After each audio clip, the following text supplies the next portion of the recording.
Hi everyone, this week is part of Yitro. There's a story told that the chief rabbi at the time was Rabbi Shapira, and he came to Yeshiva University to give a lecture.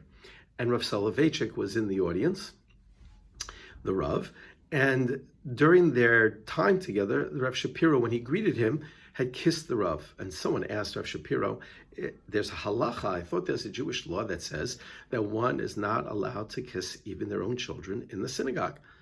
And Rav Shapiro responded, one is allowed to kiss a Sefer Torah in a synagogue.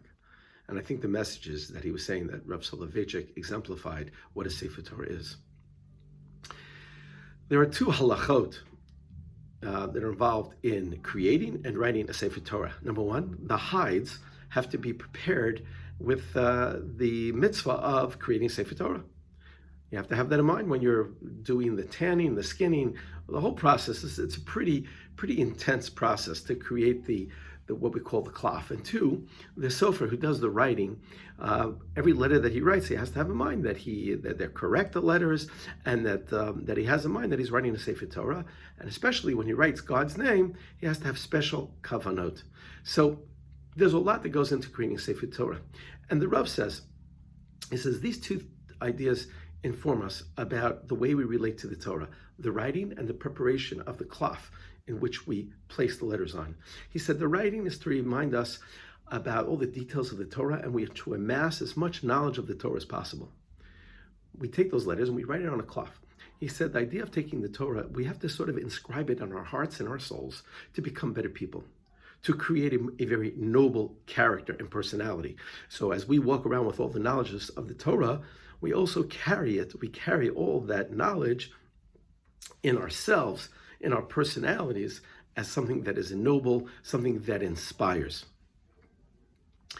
This week in Parshat Yitro, Moshe is informed by HaKadosh Baruch Hu that if Bnei Yisrael will listen to the Torah, there will be an Am Segula.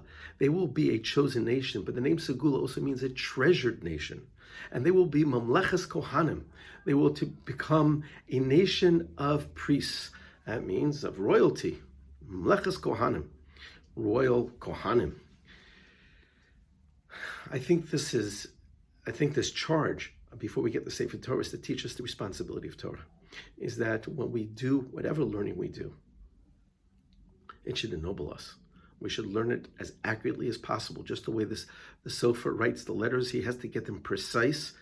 Our learning should be precise, but at the same time, the learning should be inscribed in our hearts and our souls, what those lessons and messages are of the Torah, so that when we walk around, we should also be what people should think of as a walking, living, breathing Sefer Torah. If you like what you hear, please pass it on. Shabbat Shalom.